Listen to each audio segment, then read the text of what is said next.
Um, Hello, everybody. Thank you for tuning in another session. And hi, Fabian.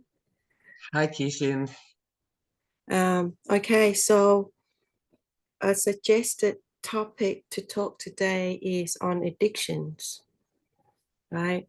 Um, from what I know, in terms of counseling, addictions is a a method that a person uses to cope with a psychological wounds.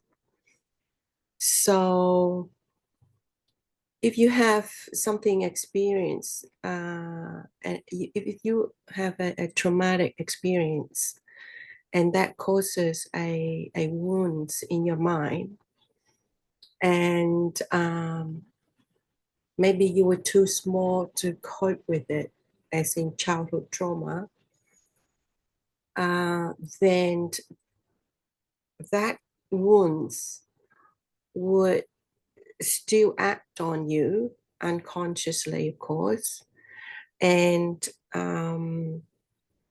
you would develop addictions as a way of temporarily relieving the pain.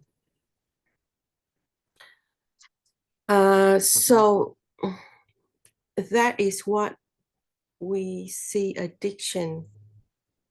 But if you step back and see it in a wider picture,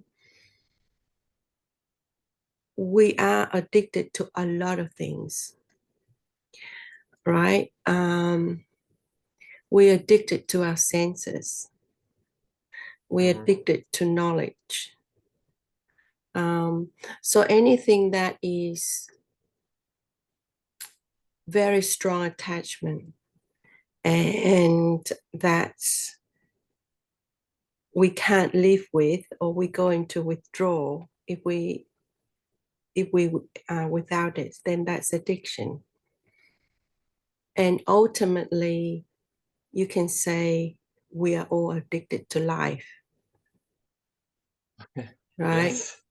But when you are at the final stage and everything fall away and there is just the knowing, then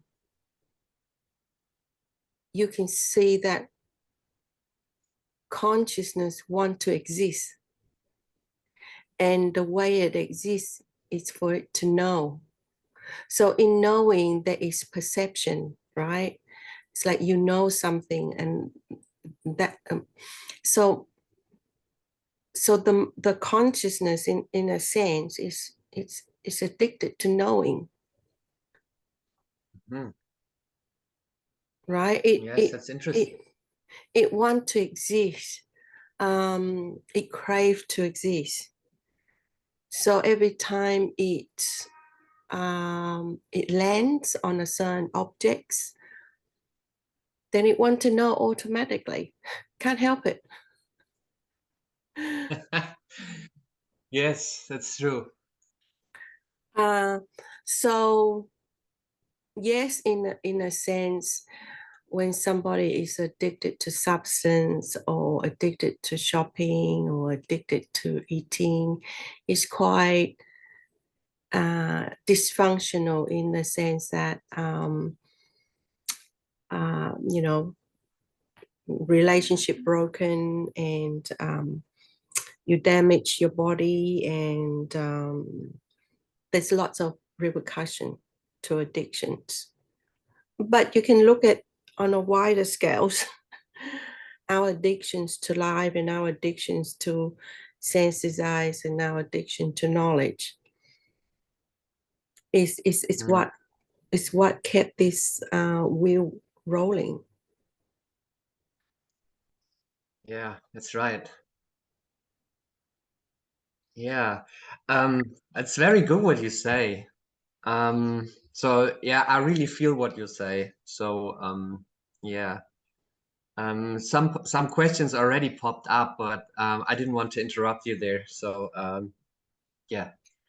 So when we deal with, say, in counseling, it's a long journey for somebody to recover from their addictions, and it needs a lot of talking, processing the feelings, talk therapy, and you need somebody to create plans, and you need services that would cater to your needs. Lots of support. But eventually, whether you recover or not, it depends on yourself, right? And so this teaching, or the Buddhist path, he laid out the recovery steps to heal from the addictions of life. Let me know. So living a good life, being kind,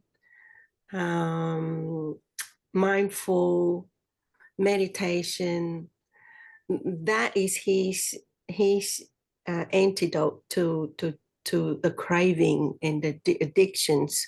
And we can use that also with the for the addictions of substance, right? So so first you got to ask, what is it that the person use addiction to cope, right? And address that, and address the woundings. It's not about healing. It's something already past, so you can't really undo the past, right? Yes. But we can release the frustration, the anger. We can release the any energy that block through understanding. But the healing would have to be finding ways to substitute the coping, right? So we can use his methods, the Buddha's method, um, of um, of healing addiction for life. Then we can use that also. I mean, what I mean is mindfulness, meditation, um, to substitute for coping. So you have to ask, it's very particular, it need to be particularly catered to, specific to a person. And what is it that he needs emotionally? And what is it that he needs spiritually? What is it that make him happy and make him whole and content and peaceful? And it's all in the teachings, right? Yes. Yes. Um, yeah, that's very well said. I was just wondering, can we actually use sort of mindfulness and meditation for any kind of substitute for whatever addiction we've had? Like, is that actually a substitute which is to be applied for every or any addiction a person had, like for instance, like sugar or coffee or cigarettes or alcohol or I don't know, eating and or not eating and throwing up. Like, is that the absolute or ultimate healing slash helping strategy, or is that just one for a specific for life, so to speak? Um, uh, every single person is motivated to be happy, right? yes, to yes, yes, to experience pleasure, but but the uh, but the distortion or the way we define pleasure and happiness is very different.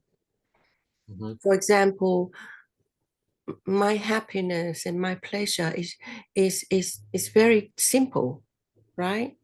But that simplicity another person can't detect because they condition themselves to have to to um, to have very intense pleasure. Yeah, So we strong go back to stimulus. mm, so we go back to how we condition our food, our diet. I can take that simile. So if you've been, we have friend, we both know who it is, and he live in India, and he conditioned his taste bud to love intense spice food, right? So when he eat very subtle food, he can't detect the flavor. He have to add all this sauce and all this flavor into his bowl to spice it up, right? So a person who train himself, train his body, train his emotion, train everything about him to love this intense feeling that substance gave him, right? And That's so right. in order to wean away from that, then need to be slowly, and it's about shifting and reconditioning the body to like simple pleasure, simple happiness. It's not simple in the Mm-hmm. sense that it is simple. It is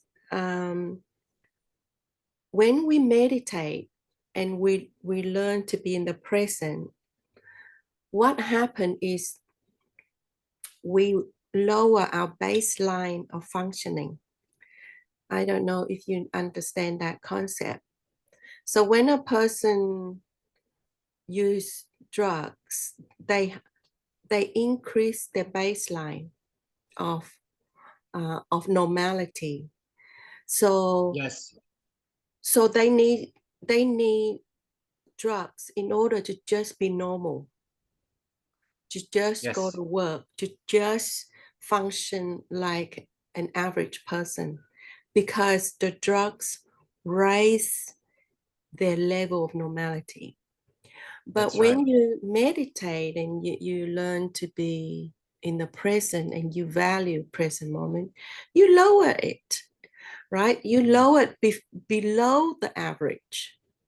So very simple stimulus, very simple sight, very simple hearing the birds is enough to make you quite happy. Yeah, I mean that's the aim, right? I mean that's amazing because you don't really need any substance from outside to put it in your body in order to gain some pleasure or happiness. It's already enough to yeah, listen or to see something like for instance like a moving tree in the wind. I mean that all can yeah, sort of lower it and you have access to happiness easier, right? Like meditation and mindfulness you're actually it's a different kind of happiness. I think we both can agree on that, but maybe more intense even, like maybe and way easier to access it, right? uh, if we learn to value the present moment, there is so much beauty in nature, right?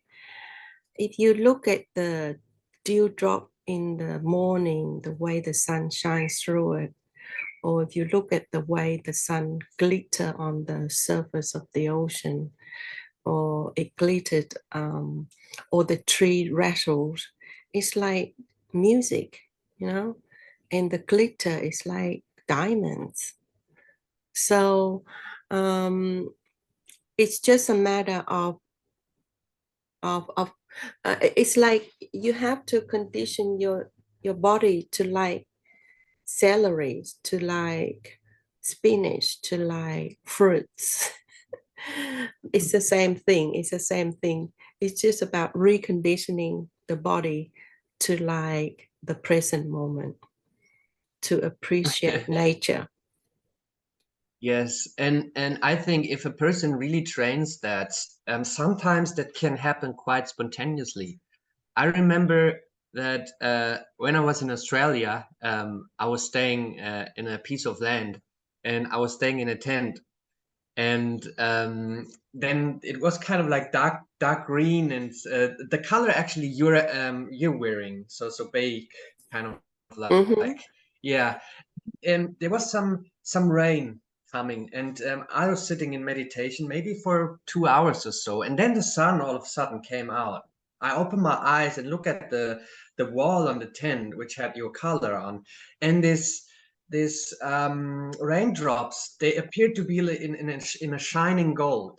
And there was such a I had so much happiness, and I had to laugh almost because it was so great, and like, I don't know, in whatever days before, I would look at the raindrop and say, okay, I don't like rain, right? The instant response because of the sense of self, but after this meditation, it was vanished for a while, and then I just look at it, and then it's shining bright gold, and yeah, that already made me super happy. So I totally agree on what you say, that nature is actually yeah, a great playground for happiness to to encounter. Mm, yeah. Um, so we might not list the benefits of meditation and mindfulness in one go, but as we cover topics, it's pop up again and again. Yes, Um, mm, that's right. So, but like, if a person actually starts to stop something, like I don't know, the person had for like 5 or 10 or 15 years, say on a daily dose.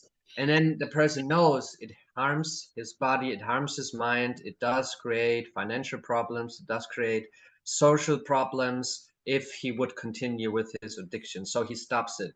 And the first thing what happens is, of course, that the mind has a routine actually, or the body has a routine in doing the substances or in going shopping or whatever addiction that is. So basically, what that creates is a discomfort, right? So he's in a uncomfort zone, and which is stress for that person, right? This which means suffering. So how should a person, in order to continue that sort of rehab, um, how should because like meditating and mindfulness will probably not work in the first few days of the addiction, so he can use it as a substitute. So um, how does a person deal with these feelings of rehab? And yeah, maybe yeah, that's important to yeah. know. Okay. So you're talking about knowing your triggers, right? Knowing situations or habits or schedule or routine in your daily life that trigger on this use or this need or this craving for the substance.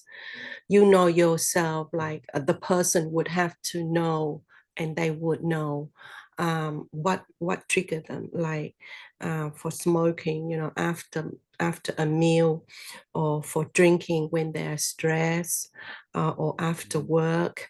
um, Situation like that, they would know. Now, where mindfulness come in is that Mhm. um, they would be self-aware, right? They would know their triggers. And then when you know your triggers, you preempt. You preempt, meaning, okay, so I know that after meal, I would I would have craving for smoke. So what would I do? I would eat an Mhm. apple, or or Ah, normally okay. Normally, I would go outside and smoke after meal, but I would not go outside after meal. I will go somewhere and eat an apple. I'm just giving an examples. Yes, yes. And so that is yeah, and then but you have to address, okay, where does meditation come in? Meditation come in when, say, you sit, what you're sitting meditating and you feel the craving for drinking, right? And mindfulness kick in, and you're aware of that. You acknowledge that you are having craving now. So instead of, Mhm. and you have this uncomfortable feeling. So instead of distract yourself and break the meditation, you just sit there and have a look. Mhm. So actually Uh, feeling it, enduring it. So don't want to push it away, which is the normal mm, response actually, right? So no one I wants to feel wouldn't, that. I wouldn't, I don't like the word enduring. It's like, it's more like accepting, right? Mhm. Uh, I accept that this feeling is here, and and and I will feel it. It's a different attitude, because the way you talk to yourself or the way that you reaffirm the words in yourself have power, right? So enduring is quite a stressful, resisting attitude. Uh, Yeah, it's like tolerating but not accepting. Like yeah, it's tolerating is like, okay, it's there, but I don't like it. yeah. Right? Accepting is more Yeah. relaxing. When you accept, you relax because you Yes. just accept. So yeah, so that is where mindfulness and meditation come in. Meditation would allow you to face and watch the issues that you escape in the beginning. What is it that arises in that you use this substance to cope and to, as a temporary relief from? So Yes. so that's why meditation and mindfulness is great, because um, one, it allows you to identify the trigger and preempt, and then on the other one, it allows you to release the issues, the woundings that was there in the beginning that caused you to develop this addiction.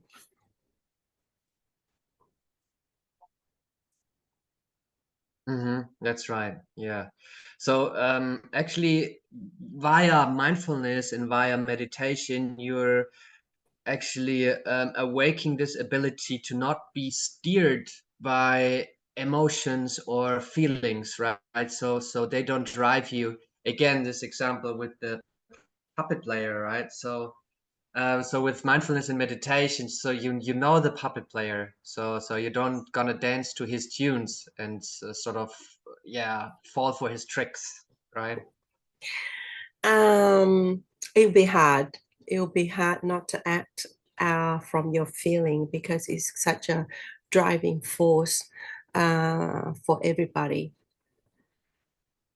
Um, Yeah. it's about when you have strong feelings, right? Always scan, always scan your mind. What were you thinking? Because feeling don't just arise by itself. It came Mhm. from your thinking. And so, what are you thinking? Yes. That's right. So you're saying the earlier you sort of detect the thinking and sort of cut it off more or less, so the less feeling is resulting in that, right? So if you, for instance, stopping an addiction, and then you start in the meditation thinking about the substance and thinking about it, and the feeling comes up, it gets stronger. So if you had mindfulness in the first place, you would spot it and then you cut it, and then you not think about that deliberately. So yeah. Yeah. So, what you are talking about is interrupting the process that that increases a feeling into an emotion, and stopping the process of the mind going into loops, and that would intensify the feelings and become emotion. So, but that techniques work with all pain, not just addiction. So when a person is in pain, in any kind of pain, breakup, divorce, losing job, any trauma, PTSD, they can sit and they can be in the body and feel the feeling. And they would feel the mind pull the awareness into thinking, into the past, into the stories, into memory, into the future anxiety. And they need to know that and keep persistently bringing the awareness into the body and keep asking themselves, where do I feel? What do I feel? And just be okay, because feeling the sensation in the body is very manageable, right? There is this pain, there is this heat, there is this achiness there in the body. But the moment you go into the mind and you let this feeling feed the stories, it will be suffering. It will be quite intense. Yes, makes sense. Mm. Yeah. Yeah, we have a few minutes left.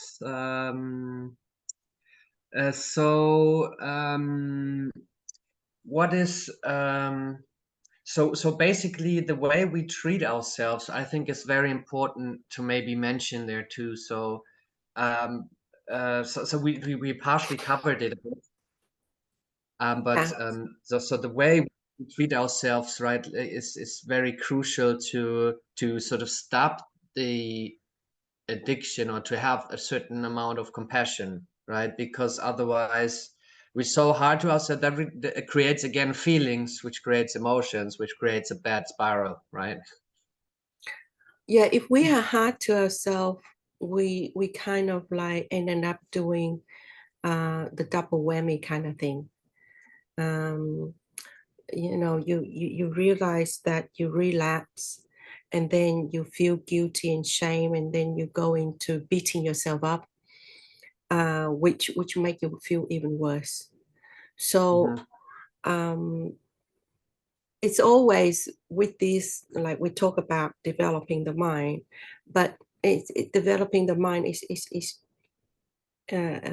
curing ourselves from addictions, not curing, but managing or find ways to cope with our addictions is developing the mind, right? So again, it's fall back to self-compassion, being kind, know your limits, know your pace, and come back to self-awareness, mindfulness, and just step back and look at things in perspective. That's very well said. I think you very much summed it up to a perfect level. So yeah, so I think there's no more question to that. um, I'm very grateful to have heard what you said about this. And yeah, so we might deal with our bad feelings and addictions or rehab or whatever. We're gonna deal a bit better now. So Yeah, I hope um, so. yeah, Okay. fantastic. Uh, then thank you for listening in, and we'll see you next time. Bye. Yes. Bye bye, everyone.